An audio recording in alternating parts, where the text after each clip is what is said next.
Hi everybody, this week is Groundhog's Day, and to help celebrate Groundhog's Day, I have a really fun book that I'm going to read to you. It is called Gretchen Groundhog, It's Your Day, and this is written by Abby Levine with illustrations by Nancy Coate. And this book is about a groundhog named Gretchen who is very nervous to go out for her first Groundhog Day. So let's see if she can get over her fears. So this is once again Gretchen Groundhog, It's Your Day.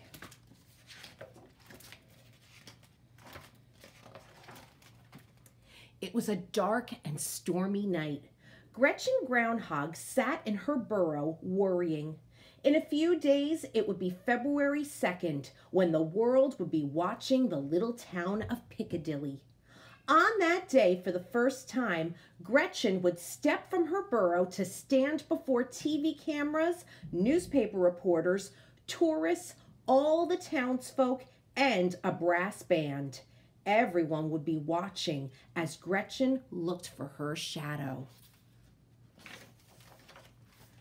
For as long as she could remember, it had been Great Uncle Gus who searched for his shadow before the anxious crowd. If he saw it, there would be a roar of disappointment, for this meant that winter would last 6 more dreary weeks. The band would play slow, sad music, and Gus would trudge back into his burrow. If there was no shadow, the band would play a lively tune, and everyone would hug and cheer. Spring was just around the corner. But now Great Uncle Gus was too old.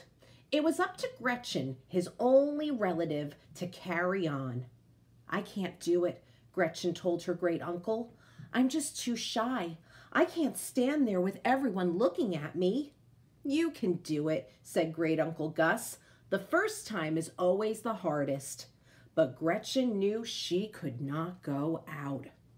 All right, boys and girls, so Gretchen, she's a little nervous to go out because she knows that so many people are going to be watching her. And a lot of people can get scared to be in front of a big crowd. What about you? Who here would be a little nervous to go out in front of a whole lot of people? Yeah, I understand. That is something that often people can be scared of. Let's see what happens next. Gretchen's not going out. The news flashed through Piccadilly. What will we do? The townsfolk asked each other. On January 30th, there was a story about Gretchen on the front page of the Post. "Piccadilly puzzled," the headline said. The story continued. "There has always been a Groundhog Day in Piccadilly, but this year it seems Gretchen Groundhog will not go out. How will we plan if we do not know when winter will end?" The townsfolk stopped Gretchen on the street. They peppered her with questions. "Should we buy more salt to put on icy roads?" asked the mayor. A father asked, "Should I chop more wood for my family?" "When can the bears stop hibernating?" asked a little boy. "Please," everyone begged. "Please, please, dear Gretchen, go out on Groundhog Day. Tell us when winter will end." But Gretchen only shook her head. On January 31st, Gretchen lit a cheery fire, but it did not help her mood. All day the doorbell chimed, the phone rang, email erupted, and urgent letters plopped through the mail slot. Gretchen felt terrible. It seemed like the longest day of her life.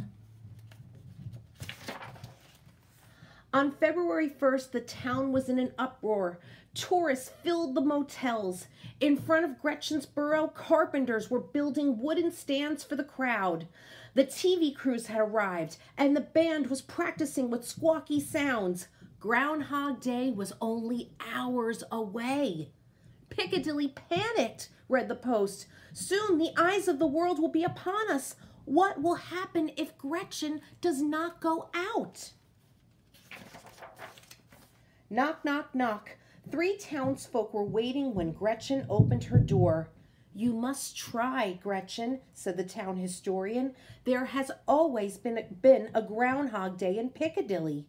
"Do, Gretchen. I'll stand beside you," said the chief of police. "I'll make you famous," said the editor of the Post. But Gretchen only shook her head.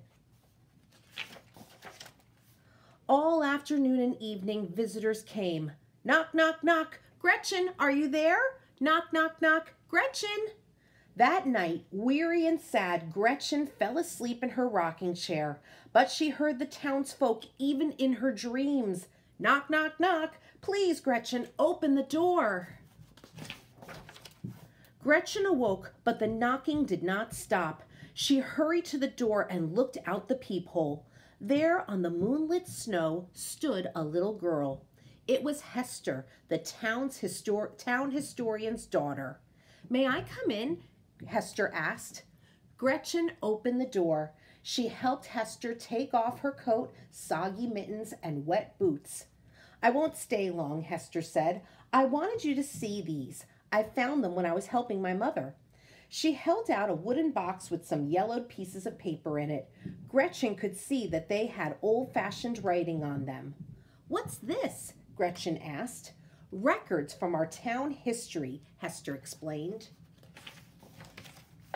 While Great Uncle Gus made cups of steaming cocoa, Gretchen studied the first piece of paper. Tomorrow I must go out, it read, to stand before the Pilgrims and the Indians. I am greatly afeared. It was signed Goody Groundhog. Gretchen was amazed. Goody Groundhog lived a long time ago. She came to America on the Mayflower before there was a Piccadilly. My mother says Goody told everyone the second winter would be better than the first, said Hester. They were very glad. Gretchen leafed through the papers. Here's one by George Groundhog at Valley Forge, she exclaimed. He says, I am affrighted to go out, but I shall. The winter has been long and hard. The soldiers must know what will be. My mother says George told them that the winter would go on a long time, said Hester. Everyone was sad. As Gretchen read through the paper, she became more and more excited. There was a page from brave General Grant Groundhog, who had fought in the Civil War, and Jean Groundhog, the tough cowboy, and Gloria Groundhog, who became a movie star. They were all afraid to go out, Gretchen said. She read the last piece of paper. I am scared, but tomorrow I will try to go out, it said. It was signed Gus Groundhog. You? Gretchen said to Great Uncle Gus. Her great uncle looked surprised. Then a dreamy look came into his eyes.